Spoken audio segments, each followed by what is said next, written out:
आपल्या रक्षकांसह राजे पाचाडला आले. बरोबर सर्जेराव, बहिर्जी, महादेवजी ही मंडळी होती. राजांनी पाचाडता 2 चौकीवाडा प्रथम पाहिला. भक्कम तटबंदीत वसलेला तो वाडा पाहून राजांनी समाधान व्यक्त केले. राजे आल्याचे कळताच गडावरचे आबाजी सोंदेव, रामराव प्रभू, गडावरच्या इमारत खात्याचे प्रमुख हिरोजी विठलकर हे राजांना सामोरे आले. साऱ्यांनी राजांना मीना करण्याची विनंती केली, पण राजे म्हणाले, पुढं आम्ही पालखीनं चढू, पण आज गड पायी चढण्याची इच्छा आहे. हिरोजी, तुमचं बांधकाम अधिक बारीक नजरेनं पाहता येईल, चालेल ना? महाराज, बारीक नजरेनं पाहूनही चूक दिसायची नाही. मी आज आहे तर उद्या नाही, पण गड पिढ्यानपिढ्याची अमानत. शाबास हिरोजी. माणसाला धमक असावी तर अशी, ज्याच्या ठायी विश्वास असतो त्यांना काय अशक्य. राजे सकाळच्या थंड वेळी गड चढत होते. पश्चिमेच्या बाजूने गडाची वाट असल्याने ती वेळ सावलीची होती. आकाशात भिडलेला गड पाचाडहून दिसत होता. गडाला किंचित वळसा देऊन राजे खिंडीतून वाडीवर उतरले. लहान दरवाजातून राजे गड चढत होते. नाना दरवाजातून राजे वर आले आणि त्यांच्या सूक्ष्म नासिकेला सुवास जाणवला. राजांनी पाहिले तर लहान दरवाजाच्या खाली एक चाफ्याचा हिरडा बहरला होता. राजे तसेच पुढे सरकले. काही ठिकाणी वाट सरळ खोदली होती तर काही ठिकाणी पायऱ्या खोदल्या होत्या. गडाच्या गर्भात लपलेल्या धान्य कोठाराची पाहणी करून राजे वाटचाल करू लागले.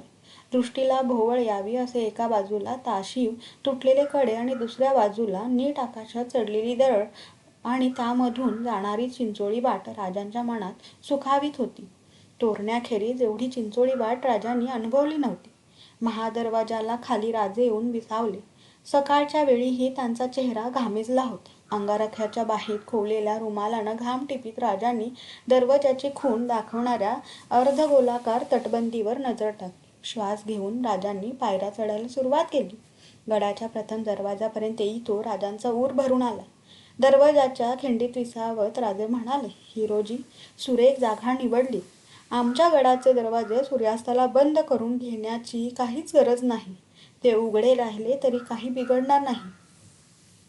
आबाजी सोंदेवाने विचारले, महाराज, कारण समजेल? राजे हसून म्हणाले, त्यात अवघड काय? गडाच्या दरवाजाची चढण इतकी खडी आहे की केवढाही मातबर गणिम चाल करून आला तरी गडाच्या दरवाजाशी येईपर्यंत त्याला हातातल्या फिरंगीचा वार करण्याचं सामर्थ्यही राहणार नाही. अशी ही अवघड जागा आहे. हिरोजी आदबीने म्हणाले, महाराज, गडावर यायला एवढीच एकच वाट आहे. आम्हाला असाच गड हवा होता. राजे गडावर आले. उन्हाची वेळ चढती असूनही हवेत कमालीचा गारवा होता. गडाच्या माथ्याला वर्षा ऋतूचे सरते मेघ स्पर्शून जात होते. त्यामुळे गडाला स्वप्ननगरीचे स्वरूप प्राप्त झाले होते. हत्ती टाळ्याला बगल देऊन राजे जात असता राजांची नजर फिरत होती. शेकडो मजूर राबत असलेली दिसत होते. राजांनी विचारले, हे टाक इथं बरं बांधले? हिरोजी म्हणाले, राजे, हे हत्ती टाक. मागे पंत आले तेव्हा म्हणाले की इथं हत्ती वावरणार, त्यांना डुंबायला जागा हवी. काही वेळा आमच्या मोरोपंतांना फार दूरचं दिसतं. राजे गंगासागरावर उभे होते. निर्मळ पाण्याने भरलेला तो गंगासागर बालेकिल्ल्याचे प्रतिबिंब उरात साठवून पसरला होता. गंगासागरावरून राजांची नजर बालेकिल्ल्याच्या तटाला लागून गंगासागराच्या काठावर उभ्या असलेल्या द्वादशकोनी 2 उंच तटाला लागून उंच मनोऱ्यावर खिळली. अनेक रेखीव दगडी खिडक्यांनी सजलेले ते 5 मजली मनोरे नजर खिळवून ठेवित होते. राजांनी ते निरखले. हिरोजी, तुम्ही मनकवडे तर नाही? आम्ही जेव्हा उत्तरेत गेलो होतो तेव्हा वाटेवरच्या मानसिंग किल्ल्यानं आमचं असंच लक्ष वेधून घेतलं होतं. त्या किल्ल्यावरचे सुबक मनोरे पाहून आम्हाला असं वाटत होतं की आपणही असेच मनोरे बांधावेत.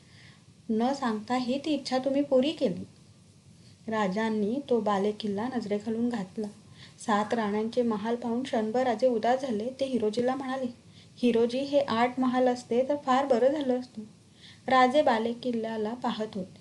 अंधार कोठड्यापासून टाकसाळीपर्यंत सर्व व्यवस्था पाहून राजांनी विचारले, एवढे बारीक तपशील कुणी दिले? मोरोपंतांनी. भारी हुशार आणि दूरदर्शी माणूस. अष्टावधानी आम्ही पाहिला नाही. राजकारणात आणि युद्ध करण्यात पारंगत. प्रतापगड त्यांनीच रेखला. पण हे भव्य काम मोठं. हिरोजी, आबाजी आणि मोरोपंत, तुम्हा तिघांना याचं श्रेय. सोनार शाळा, दप्तरखाना पाहत राजे पुढे जात होते. प्रधानांची जागा पाहून राजे परत मेन दरवाजापाशी आले. उत्तरेचा मेन दरवाजा त्यांनी ओलांडला. सूर्य माथ्यावर आला होता. मेन दरवाजाबाहेर प्रशस्त मोकळे पठार होते. पठाराच्या टोकाला तुटलेले कडे होते. जागा बंदिस्त होती. दूरवर पसरलेली सह्याद्रीची शिखरे आणि मुलूक नजरेत भरत होते. आबाजी म्हणाले, राणीवशातील लोकांना फिरायला म्हणून या जागेची आखणी केली. फार सुरेख जागा. ध्यानालाही हे ठिकाण चांगलं आहे. बालेकिल्ला पाहत राजे मनोऱ्यावर आले.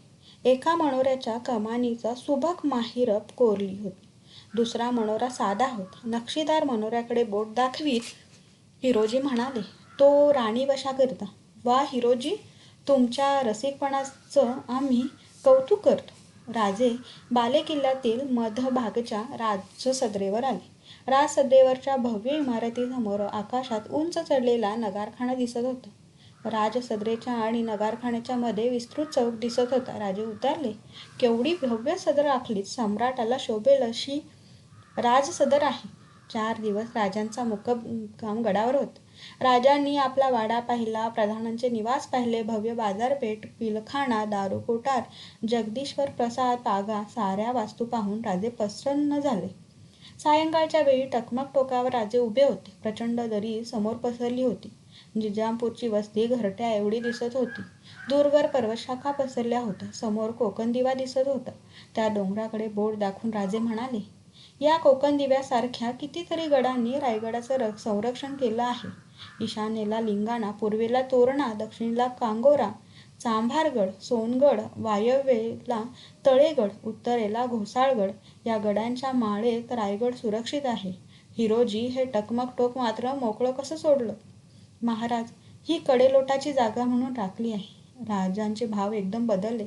ते स्वतःशीच बोलले. तसे बोलले, याही जागेची गरज असतेच ना. बिचारे कोण दुर्दैवी जीव या जागेचे मानकरी ठरणार आहेत. कसलं दुःख आमच्या जीवाला लावून जाणार आहेत. चला हिरोजी, परत जाऊ. राजे बाजारपेठेत आले. ते हिरोजींना म्हणाले, हिरोजी, नुसत्या बालेकिल्ल्यानं, गंगासागरानं आणि कारभाऱ्यांच्या निवासस्थानांनी राजधानी पुरी होत नाही. चांगल्या जागा पाहून सरदारांसाठी, हुजूरतासाठी, ब्राह्मण वर्गासाठी घरटी उभी करा. पाण्याच्या साठ्यासाठी अनेक जागा शोधा. विपुल वस्ती असल्याखेरीज गड शोभायचा नाही. गडावर आधीच खर्च अमाप झाला आहे. मोरोपंतांनी हात राखून खर्च करण्याची आज्ञा केली आहे. जेवढं आवश्यक तेवढंच केलं, अजून पुष्कळ करायचे. राजांच्या चेहऱ्यावर हास्य उसळलं. हिरोजींच्या खांद्यावर हात ठेवीत ते म्हणाले, सारं करा, खर्चाची काळजी करू नका. आपल्याला आता काय कमी आहे? बादशहाची व्यापारी पेठ सुरत एवढी हाताशी असता कमतरता कशाची? गडाचा प्रत्येक दगड रत्नाने जडवतो असं म्हटलं तरी ते आता शक्य नाही. पण आता जास्त वेळ लावू नका. शक्यतो लवकर गडावर राजधानी हलवावी अशी आमची इच्छा आहे. हिरोजी उत्साहाने म्हणाले, महाराज, 3000 माणूस राबत आहे. तिथं 5000 करतो. आता केव्हाही आपले पाय गडाला लागू देत. दुसऱ्या दिवशी समाधानाने राजे गड उतरले. कल्याणला राजांची छावणी पसरलेली. आज्ञापत्रानुसार राजांच्या फौजा छावणीवर दाखल होत होत्या. घोड्यांच्या टापांचा आवाज वातावरण भरून टाकीत होता. आनंदराव आपल्या फौजेसह येऊन मिळाले. पाठोपाठ सेनापती सरनौबत प्रतापराव, व्यंकोजी पंत आले. राजांची 20,000ची फौज मोहिमेच्या आज्ञेची वाट पाहत होती. दिवाळीचे दिवस नजीक येत होते. राजांनी सुरतेत दिवाळी साजरी करण्याचे ठरवले. सुमुहूर्तावर कुचाचे नगारे झडले. फौज सुरतेची वाटचाल करू लागली. सुरतेपासून अवघ्या 10 कोसावर शिवाजीराजे पोहोचले तरी सुरत झोपेतच होती. कल्याणच्या इंग्रज जासुदांनी राजांची फौज कल्याणमध्ये गोळा होताना पाहता सुरतेला धोक्याची सूचना दिली होती. त्याप्रमाणे इंग्रजांनी सावधगिरी बाळगली. आपला सर्व माल स्वालीच्या गोदीवर त्यांनी सुरक्षित ठेवला. कल्याणच्या सुभेदारालाही ती बातमी समजली होती. पण सुभेदारांनी तितके लक्ष दिले नाही. अशा अफवा सुरतेत नेहमीच उठत असत. सुभेदाराच्या हाताखाली सुरत रक्षणकरता अवघे 300 सैनिक होते. शिवाजीराजांच्या पहिल्या लुटीनंतर सुरतेत फक्त एकच बदल घडला होता, तो म्हणजे सुरतेचा तट. सुरतेभोवती भक्कम तटबंदी उभारली होती. ऐश्वर्यसंपन्न व्यापारी पेठेच्या लौकिकाला शोभतील अशा देखण्या वेशी उभारल्या होत्या. 10 कोसावर येऊन जेव्हा राजांच्या फौजेने मुक्काम केला तेव्हा सुभेदाराचे डोळे खाडकन उघडले. शिवाजी आया ची सुरतेत हकाटी उठली. सुरतेचे लोक चीजवस्तू टाकून मिळेल तिकडे धावत सुटली. सुरतेचा सुभेदार गियासुद्दीन 300 सैनिकांसह सुरतेच्या बंदोबस्ताला उभा राहील. औरंगजेबाने सुरतेला तटबंदी केली होती, पण वेशीला दरवाजे करण्याचे तेवढे तो विसरला होता. मशिदीतल्या क्षीण बागेन सुरत जागी झाली. किंबहुना ते जागे होते त्यांना रात्र सरल्याचे जाणवले. थंडीत थडल्या ओल्या धुक्याचा पडदा सूर्याबरोबर उचलला गेला. सुरतेत भयान शांतता पसरली होती. दिवाळीच्या लक्ष्मीपूजनाचा दिवस. वास्तविक पाहता त्या दिवशी सुरतेत केवढी गडबड असायची. पहाटेलाच हिंदू व्यापाऱ्यांच्या घरासमोर मंगलवाद्ये वाजायची. रस्त्यावर घोड्यांचे चौकडे खडकायचे. हळूहळू नाना भाषांच्या आवाजांनी रस्ता कुजबुजायचा. त्यात सुरतेत भर दिवसा भयान शांतता नांदत होती. एखादे कावरे-बावरे झालेले कुत्रे रस्त्यातून जाताना दिसत होते. सूर्य आकाशात चढत होता. वेशीजवळ गियासुद्दीन भर थंडीतही आपला घाम पुशीत उभा होता. त्याच्या सैनिकांची भित्री नजर वारंवार सुरतेबाहेरच्या मावळावर फिरत होती. सगळीकडे कसे शांत होते. ती शांतता माणसाला पागल बनवायला समर्थ होती. गियासुद्दीन आपल्या जरी कलापतीच्या जाकीटाची बटणे सैल करीत हसून म्हणाला, शिवाजी कभी नहीं आएगा, ये सब झूठ है. पण कोणी त्याला साथ दिली नाही. सारे तटाबाहेर पाहत होते. एक सैनिक दबल्या आवाजात म्हणाला, सुभेदार साहब, क्या है? सुभेदाराने घाबरून विचारले. देखो. सैनिकाने दाखवलेल्या दिशेकडे सारे पाहू लागले. काही दिसत नव्हते. फक्त दूरवरच्या टेकडीच्या माथ्यावर तांबूस पट्टा दिसत होता. गियासुद्दीन रागाने म्हणाला, क्या बघता है? सुनो. तो सैनिक ओरडला. साऱ्यांचे श्वास थांबले. कान तीक्ष्ण बनले. मधाचे मोहोळ उठावे तसा आवाज येत होता. गियासुद्दीन टाळा वासून बघत होता. त्याच्या कपाळावरून घाम नितळत होता. ज्याच्यासाठी जीव उतावीळ होता ते शेवटी दिसले. सुरतेच्या समोर दूरवर या टोकापासून त्या टोकापर्यंत काळी रेघ उमटली. गारांचा पाऊस पडताना आवाज यावा तसा घोड्यांच्या टापांचा आवाज येत होता. कोणीतरी ओरडले, शिवाजी आया. ताठरलेल्या डोळ्यांनी सारे ते दृश्य पाहत होते. टापांचा अखंड नाद कानावर येत होता. अचानक तो आवाज थांबला. शिवाजीचे घोडदळ थांबले होते. सुरतेच्या समोर उभा टाकलेला तो सेनासागर पाहून गियासुद्दीनाने निर्णय केला. सेनाप्रमुखाला अखेरपर्यंत वेस लढवण्याचा आदेश देऊन गियासुद्दीन सुरतेच्या किल्ल्याच्या आश्रयाला गेला. उमद्या श्वेत घोड्यावर राजे बसले होते. उजव्या बाजूला प्रतापराव होते. डाव्या बाजूला आनंदराव व्यंकोजीपंत होते. राजे सुरतेकडे पाहत होते. सूर्यप्रकाशात सुरत नवरत्नांच्या अंगठीसारखी दिसत होती. राजे म्हणाले, प्रतापराव, तुम्ही शहराचा कब्जा घ्या. आनंदराव आणि व्यंकोजीपंत, तुम्ही शहराची नाकेबंदी करा. आम्ही आमच्या फौजेनिशी छावणी करतो. लूट जारी ठेवा. टोपीवाले, वलंदेज वगैरे परक्या लोकांच्या वखारींची कळ काढू नका. लढाई टाकून लुटीवर लक्ष ठेवा. जय भवानी. राजांनी आपली तलवार उपसली. त्या तलवारीचे टोक त्यांनी आवेशाने सुरतेकडे दाखविले. गगनात भिडणारी हर हर महादेवची एकच गर्जना उठली. बघता बघता अश्वदळ भरधाव वेगाने उधळले. पाहता पाहता राजांना सुरत वेढलेली दिसली. वेशीसमोर क्षणभर गर्दी दिसली आणि काही वेळातच वेशीतून प्रवेश करणारे घोडेस्वार राजांच्या नजरेत. राजांच्या चेहऱ्यावर समाधान पसरले. मराठी फौजा सुरतेत पसरल्या. सुरतेची अनिर्बंध सत्ता मराठ्यांच्या हाती होती. वाड्याचे दरवाजे पेढ्या लुटल्या जात होत्या. कोठारावरील संपत्ती राजांच्या समोर रचली गेली. राजांच्या समोर द्रव्यांच्या राशी पडत होत्या. इंग्रजांच्या वखारीवर मात्र जागता पहारा होता. राजांच्या सैनिकांनी त्यांना दम देताच वखारीवरून गोळीबार झाला. या चकमकीत राजांच्या अनेक शिपाई ठार झाले. वखारीत अवघे 50 गोरे श्रीमशाम मास्टरच्या नेतृत्वाने वखारीचे निष्ठेने रक्षण करीत होते. त्याचवेळी इंग्रज वखारीचा गव्हर्नर जिराल्ड ॲग्रन स्वालीच्या मोगुदीत इंग्रज मालाचे रक्षण करीत होता. मास्टरचा कडवा विरोध पाहून राजांच्या आज्ञेमुळे मराठ्यांनी वखारीवर चाल केली नाही. राजांनी डचांना तटस्थ राहण्याचा सल्ला दिला होता. त्याप्रमाणे ते तटस्थ होते. ते सुरक्षित राहिले.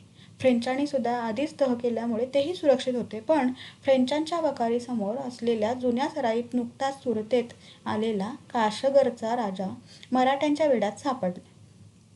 पहिल्या दिवशी त्याच्या रक्षकांनी मराठ्यांना रोखले, पण रात्र पडताच त्यांनी राजाला सुरक्षितपणे सुरतेच्या किल्ल्याच्या आश्रयाला पाठवले. राजांचा सर्व माल मराठ्यांच्या हाती सापडला. त्या मालाला सोने, रुपे, मौल्यवान पदके, सोन्याचा पलंग व खूप जवाहीर सापडली. रात्र पडली तशी सुरतेवर तांबूस किनार उठली. आकाश प्रकाशमान झाले. मोगलांची व्यापारपेठ सुरत आपल्या प्रकाशाने आकाश उजळीत होती. राजांनी 3 दिवस सुरतेची लूट केली. शेवटी इंग्रजांकडूनही तलवारी, सुऱ्या, भारी वस्तू यांचा नजराणा आला.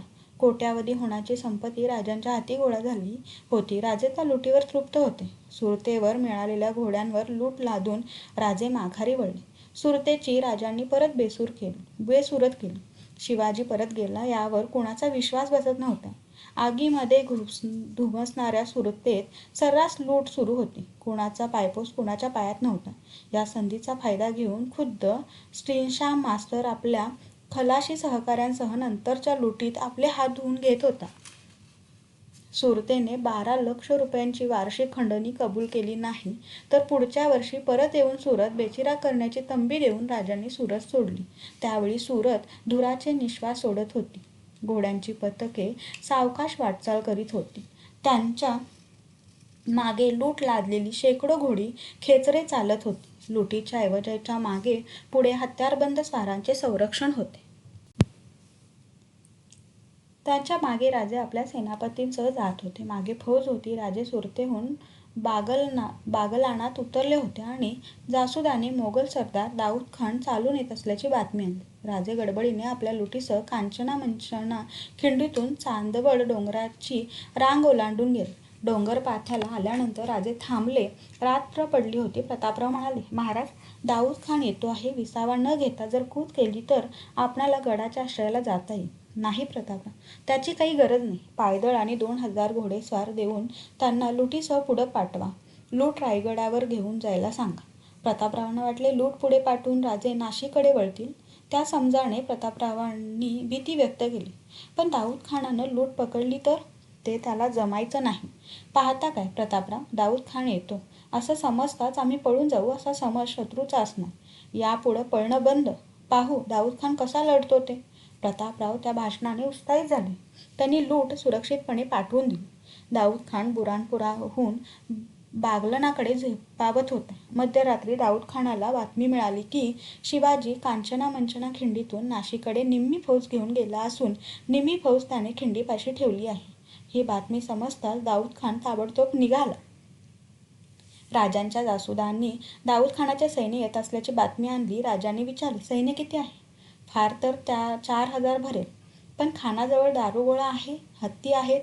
फार चांगली गोष्ट आहे. फौजेला तयार राहण्याचे हुकूम द्या. काही क्षणातच तळावरच्या शेकोट्या विझल्या. राजांची फौज चुपचापणे तयार होती. पहाटेचा गारवा उतरत होता. साऱ्या फौजेचे बाहूस पूर्ण पावत होते. पहाट झाली. राजांनी 15,000ची फौज जय्यतयारी होऊन सपाट माळावर पसरली होती.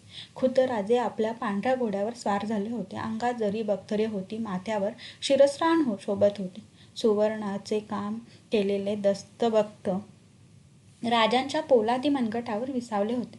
नाजूक कमलदलासारखी यांची टोके कोपरापर्यंत गेली होती. राजांनी दोन्ही हातात पट्टे चढवले होते. राजे आपल्या खाशा संरक्षण दळात फौजेच्या मागे उंचवट्यावर उभे होते. जवळ प्रतापराव होते. व्यंकोजीपंत व आनंदराव फौजेतून फिरत होते. दाऊद खानाच्या आघाडीवर इखलास खान मियाणा हा कडवा सरदार होता. इखलास खान मोठ्या आवेशाने खिंड ओलांडून आला. नेहमीप्रमाणे शिवाजी हा शत्रू येताना पाहून पळत असेल अशा कल्पनेने इखलास खान आलेला. पण खालच्या पठारावर युद्धाच्या तयारीने उभी टाकलेली फौज पाहून त्याला धक्का बसला. जिकडे पाहावे तिकडे शिवाजीची फौज पसरलेली त्याला दिसत होती. अनेक तुकड्या सगळीकडे पसरल्या होत्या. मोगली फौजा दिसताच राजांनी हुकूम सोडला. आवेशाने मराठी फौज थोडी पुढे सरकली. पुढे जाणारी फौज आपल्या ढालीवर तलवारींच्या मुठीवर चा आवाज करीत होती. त्या खट्याचा गंभीर नाद असमंतात घुमत होता. दाऊद खानाला चुकीची बातमी मिळाली होती. सर्व सैन्यानिशी शिवाजी लढायला उभा टाकला होता. समोरच्या दृश्याने इखलास खान चवताळला. तो ढालींचा आवाज त्याला बैचेन करीत होता. शत्रू तोंडाशी अचानक उभा टाकलेला पाहून मोगली सैन्याची धावपळ उडाली. जो तो उंटावर लादलेली आपली चिलखते शोधण्यात व ती अंगावर चढवण्यात गुंतला होता. संतापाने बेभान झालेला इखलास खान आपल्या थोड्या फौजेसह सैन्यावर तुटून पडला. डोंगर माथ्यावरून उतरणारी फौज पाहताच राजांनी प्रतापरावांना इशारा दिली. प्रतापरावांनी घोड्याला टाच दिली. प्रतापरावांच्या हातात तलवार तळपत होती. आवेशाने प्रतापरावांनी गर्जना केली, हर हर महादेव. 10,000 मुखातून ते शब्द झेलत गेले. ती गर्जना आकाशात पोहोचली. आनंदरावांची फौज सामोरी गेली. दोन्ही फौजा एकमेकींना भिडल्या. इखलास खानची कुमक थोडी. पाहता पाहता इखलास खान वेटला गेला. एकच गिल्ला उडाला. इखलास खानापाठोपाठ मोगल तोफखान्याचा सरदार मीर अब्दुल मजबूद आपल्या 2 मुलांसह बाजूने उतरला होता. व्यंकोजी पंतांची फौज त्याचा समाचार घेण्यात गुंतली होती. व्यंकोजी पंतांनी त्याला काही फौजेपासून तोडले होते. बघता बघता मीर अब्दुलचा पराभव झाला. त्या लढाईत खुद्द मीर अब्दुल मबूद व त्याचा एक मुलगा जखमी झाला. मबूदचा दुसरा मुलगा आणि त्याचे अनेक सैनिक रणांगणात पडले. पंतांच्या फौजेने मोगली तोफखान्याचे निशाण व मबूदचे घोडे काबीज करून राजांच्या जवळ आणले. सूर्य वर चढत होता. जिकडे पाहावे तिकडे रणकंदन माजले होते. फार तोफा धूर ओकीत होत्या. त्यांच्या आवाजाने रणक्षेत्र हुंकारत होते. नगाऱ्यांचे तुताऱ्यांचे आवाज बाहूंना अवसान देत होते. राजे सारी मोहीम बघत होते. पाठीशी उभे असलेले राजे फौजेला देवाचे बळ देत होते. इखलास खान तर्फेची लढाई करीत होता. नेटाने पुढे सरकत होता. ते पाहताच प्रतापराव देशाने पुढे झाले. एकच भीड उडाली. प्रतापरावांनी इखलास खानाला गाठले. इखलास खान प्रतापरावांच्या वेढ्यात सापडला आणि अचानक इखलास खान जखमी होऊन घोड्यावरून खाली आला. स्वार गमावलेल्या आणि गर्दी सापडलेल्या इखलास खानाचा घोडा क्षणभर 2 पायांवर उभा राहिलेला दिसला. त्याच्या किंकाळण्याने इखलास खान पडल्याने साऱ्यांना कळले. दाऊद खान रणांगणावर हजर झाला होता. मोगली फौज फटते आहे असे दिसताच त्याने संग्राम घोरी आणि राय मकरंद या सरदारांना मराठ्यांवर सोडले आणि बाकीच्या सैन्याला हत्ती, निशाणी, नगारा यांच्यासह टेकडी माथ्यावर उजाड गावात आश्रय घेण्यास पाठविले. इखलास खानचा पराभव करून एक हत्ती हौद्यासह काबीज करून प्रतापराव आनंदरावांना गुंतवून माघारी राजांच्या जवळ आले. प्रतापरावांच्या हाती इखलास खानचे जिंकलेले निशाण फडकत होते. भर दुपारी लढाई थोडी मंदावली. दाऊद खानाचे बुंदेले बरकदाज पुढे सरकत होते. त्या बुंदेल्या फौजेचा मारा मोठा होता. बंदुका, उखळी तोफा, तिरंदाज मराठ्यांवर आग पाकडीत होते. खुद्द दाऊद खान आपल्या फौजेनिशी रणांगणावर उतरला. पराक्रमाची कमाल करून त्याने जखमी इखलास खानाला माघारी नेले. 2 प्रहरी परत मोगली हल्ले होत होते, पण राजांच्या तिरंदाजांनी ते हल्ले परतवले. सायंकाळपर्यंत लढाई जवळजवळ थांबली. हिंदोडीच्या या लढाईत राजांच्या फौजेने भारी पराक्रम केला होता. 3000 मोगल फौज कापली होती. अनेक ध्वज जिंकले होते. रात्र पडली होती. संध्या समयाच्या काळोखात दाऊद खानचे लोक मुडदे हलविताना दिसत होते. टेकडीवर शेकोट्या पेटल्या होत्या. राजे आपल्या तळावर विसावले होते. प्रतापराव व्यंकोजी पंत जवळ उभे होते. राजांनी विचारले, आपले किती कामी आले? जास्त नाही, 300च्या आत बाहेर, पण जखमी मात्र फार आहे. प्रतापरावांच्या दंडावरच्या जखमेकडे पाहून राजांनी तीवरून हळूवार हात फिरवला. ते म्हणाले, सेनापती, जखम बांधून घ्या. मोठी जखम नाही, प्रतापराव म्हणाले. तुम्हाला जखम कधी मोठी होत नसते प्रतापराव. तुम्ही सेनापती असे वेड्यासारखे एकदम आघाडीवर धावता, जखमी होता, हे बरे नाही. सेनापती गमावून आम्हाला परवडायचं नाही. तेवढ्यात तेथे जासूद आला. राजांना मुजरा करून तो म्हणाला, महाराज, दाऊद खान त्या टेकडीवर आहे. टेकडी गाफील आहे. मेलेल्यांना पुरण्यात आणि घायाळांना औषधपाणी करण्यात सारे गुंतले आहेत. राजे, माझी फौज घेऊन जाऊ? आनंदरावांनी विचारले. हा आनंदराव, मोगलात आम्हाला फरक आहे. युद्धभूमीची हरजीत संपली. ही वेळ वैराची नव्हे. दाऊद खानानं अपुरं सैन्य असताही तर्फेची लढाई केली. त्याचे 2 वजीर पकडलेत ना? जी. त्यांना मानानं पाठवून द्या. आपल्या जखमींना कुजरगंडावर हलवा. आम्ही पण तिकडे जाणार आहोत. प्रतापराव, छावणी बिनबोबाट उठवा. दिंडोरीच्या युद्धात मिळालेलं यश घेऊन पाडाव केलेल्या हत्ती घोड्यांसह राजांची फौज वाटचाल करू लागली.